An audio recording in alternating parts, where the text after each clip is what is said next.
ಎಲ್ರಿಗೂ ನಮಸ್ಕಾರ. Welcome back to Kannadati Ideas Kitchen. ಇವತ್ತಿನ ರೆಸಿಪಿ ಬದನೆಕಾಯಿ ಪಲ್ಯ ಯಾವ ರೀತಿ ಮಾಡೋದು ಅಂತ ನೋಡೋಣ. ಈ ಗೊಜ್ಜು ತುಂಬಾ ಸಿಂಪಲ್ಲಾಗಿ ಮತ್ತು ಬೇಗನೆ ಆಗುವಂಥ ರೆಸಿಪಿ.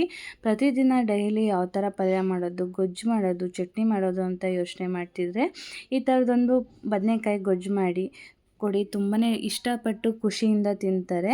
ನೀವಿನ್ನೂ ನನ್ನ ಚಾನಲ್ ಸಬ್ಸ್ಕ್ರೈಬ್ ಆಗಿಲ್ಲ ಅಂತಂದರೆ ಈಗಲೇ ಸಬ್ಸ್ಕ್ರೈಬ್ ಆಗಿ, ಹಾಗೆ ಹೆಚ್ಚಿನ ವೀಡಿಯೋಸ್ಗಾಗಿ ಬೆಲ್ ಐಕಾನ್ನ ಕ್ಲಿಕ್ ಮಾಡಿ. ನಾನಿಲ್ಲಿ ಒಂದು ಕುಕ್ಕರಿಗೆ 2-3 ಟೇಬಲ್ ಸ್ಪೂನಷ್ಟು ಎಣ್ಣೆ ತೊಗೊಂಡಿದ್ದೀನಿ. ಎಣ್ಣೆ ಕಾದ ನಂತರ ಅರ್ಧ ಟೇಬಲ್ ಸ್ಪೂನಷ್ಟು ಸಾಸಿವೆ ತೊಗೊಂಡಿದ್ದೀನಿ. ಸಾಸಿವೆ ಚೆನ್ನಾಗಿ ಕಾಯಬೇಕು, ಆವಾಗಲೇ ಟೇಸ್ಟು ಕೂಡ ಚೆನ್ನಾಗಿರುತ್ತೆ. ಸಾಸಿವೆ ಹಸಿ ಹಸಿಯಾಗಿ ಸಿಗಲ್ಲ.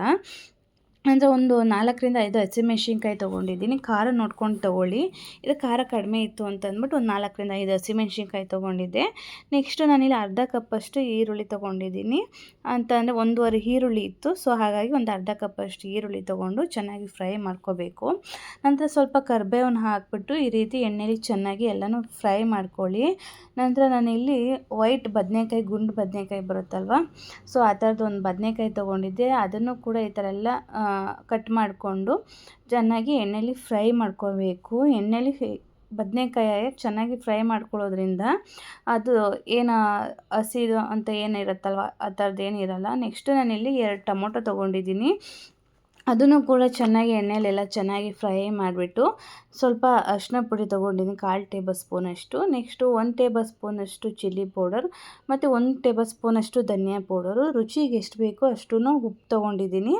ಉಪ್ಪು ಹಾಕ್ಕೊಂಡು ನೋಡ್ಕೊಂಡು ತೊಗೊಳ್ಳಿ. ರುಚಿಗೆ ಎಷ್ಟು ಬೇಕೋ ಅಷ್ಟು ನೋಡಿಕೊಂಡು ಈ ರೀತಿ ಎಲ್ಲ ಚೆನ್ನಾಗಿ ಮಿಕ್ಸ್ ಮಾಡಿಕೊಂಡು ಬೇಯೋಕೆ ಬಿಡಿ. ಕುಕ್ಕರಲ್ಲಿ ಮಾಡೋದ್ರಿಂದ ಬೇಗನೂ ಆಗುತ್ತೆ ಮತ್ತು ರುಚಿನೂ ಇರುತ್ತೆ. ಟೈಮ್ ಇಲ್ಲ ಅಂತ ಅನ್ನೋರು ಈ ರೀತಿ ಕುಕ್ಕರಲ್ಲಿ ಬೇಗ ಮಾಡ್ಕೊಳ್ಳಿ. ಟೈಮ್ ಇದೆ ಅಂತ ಅನ್ನೋರು ಸ್ವಲ್ಪ ಬೇಕಿದ್ರೆ ಬಾಣಲೆಯಲ್ಲಿ ಕೂಡ ಈ ರೀತಿ ಚೆನ್ನಾಗಿ ಫ್ರೈ ಮಾಡ್ಕೋಬೋದು. ನಾನು ಬೇಗ ಆಗಲಿ ಅಂತ ಹೇಳ್ಬಿಟ್ಟು ಈ ರೀತಿ ನಾನು ಕುಕ್ಕರಲ್ಲಿ ಮಾಡ್ಕೊಳ್ತಿದ್ದೀನಿ. ಸ್ವಲ್ಪ ನೀರು ಹಾಕ್ಬಿಟ್ಟು ಒಂದು ಕ್ಯಾಪ್ ಕ್ಲೋಸ್ ಮಾಡಿ ಒಂದು 2-3 ವಿಷಲ್ ಕೂಗಿಸ್ಕೊಳ್ಳಿ. ನಾನು ನೀರು ಯಾಕೆ ಹಾಕ್ತೆ ಅಂತಂದರೆ ಬದನೆಕಾಯಲ್ಲಿ ಕೆಲವೊಂದು ಬದನೆಕಾಯಿ ನೀರು ಬಿಡುತ್ತೆ, ಕೆಲವೊಂದು ಬದನೆಕಾಯಿ ನೀರು ಬಿಟ್ಕೊಳ್ಳಲ್ಲ.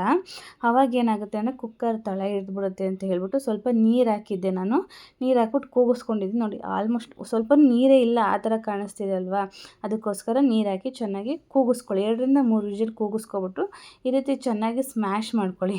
ನಾನಿಲ್ಲಿ ಮರದಿತ್ತು ಅಂತ ಹೇಳ್ಬಿಟ್ಟು ಮರದಲ್ಲೇ ಇರ್ತಿ ಎಲ್ಲನೂ ಚೆನ್ನಾಗಿ ಮಿಕ್ಸ್ ಮಾಡ್ಕೊಳ್ತಿದ್ದೀನಿ. ಬೆಣ್ಣೆ ಥರ ಇರಬೇಕು.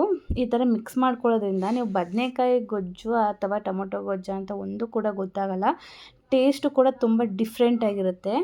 ಈ ರೀತಿ ಚೆನ್ನಾಗಿ ಮಿಕ್ಸ್ ಮಾಡಿಬಿಟ್ಟು ಲೋ ಫ್ಲೇಮಲ್ಲಿ ಇಟ್ಕೊಳ್ಳಿ. ಸ್ಟೌವ್ನ ಆಫ್ ಮಾಡೋಕ್ಕೆ ಹೋಗಬೇಡಿ. ಲೋ ಫ್ಲೇಮಲ್ಲಿ ಇಟ್ಕೊಂಡು ಸ್ವಲ್ಪ ಕಾಯಿ ತುರಿ ಮತ್ತು ಕೊತ್ತಂಬರಿ ಸೊಪ್ಪು ಹಾಕಿ ಈ ರೀತಿ ಎಲ್ಲ ಚೆನ್ನಾಗಿ ಮಿಕ್ಸ್ ಮಾಡಿಕೊಂಡು, ನಿಮಗೆ ತಿಕ್ನೆಸ್ ಅಕಸ್ಮಾತ್ ಗೊಜ್ಜು ಏನಾದ್ರೂ ತುಂಬ ಗಟ್ಟಿ ಇತ್ತು ಅಂತಂದರೆ ಸ್ವಲ್ಪ ಬೇಕಿದ್ರೆ ನೀರು ಆ್ಯಡ್ ಮಾಡಿಕೊಂಡು ನೀವು 1-2 ನಿಮಿಷ ಕುದಿಸ್ಕೊಳ್ಳಿ. ಲೋ ಫ್ಲೇಮಲ್ಲೇ ಕುದಿಸ್ಕೊಂಡು ಈ ರೀತಿ ದೋಸೆ ಮತ್ತು ಪೂರಿ ಜೊತೆಗೆ ಈ ಥರ ಬದನೆಕಾಯಿ ಗೊಜ್ಜು ಸಿಂಪಲ್ಲಾಗಿ ಬೇಗನೆ ಆಗುವಂತಹ ಗೊಜ್ಜನ್ನ ಟ್ರೈ ಮಾಡಿ. ಹೇಗಿತ್ತು ಅಂತ ಕಮೆಂಟ್ ಮಾಡಿ. ತುಂಬಾ ಟೇಸ್ಟಿಯಾಗಿ ಮತ್ತು ರುಚಿಯಾಗೂ ಇರುತ್ತೆ. ನೀವು ಕೂಡ ಟ್ರೈ ಮಾಡಿ, ಹೇಗಿತ್ತು ಅಂತ ಕಮೆಂಟ್ ಮಾಡಿ. ನೀವಿನ್ನೂ ನನ್ನ ಚಾನಲ್ ಸಬ್ಸ್ಕ್ರೈಬ್ ಆಗಿಲ್ಲ ಅಂತಂದರೆ ಈಗಲೇ ಸಬ್ಸ್ಕ್ರೈಬ್ ಆಗಿ, ಹಾಗೆ ಹೆಚ್ಚಿನ ವೀಡಿಯೋಸ್ಗಾಗಿ ಬೆಲ್ ಐಕಾನ್ನ ಕ್ಲಿಕ್ ಮಾಡಿ.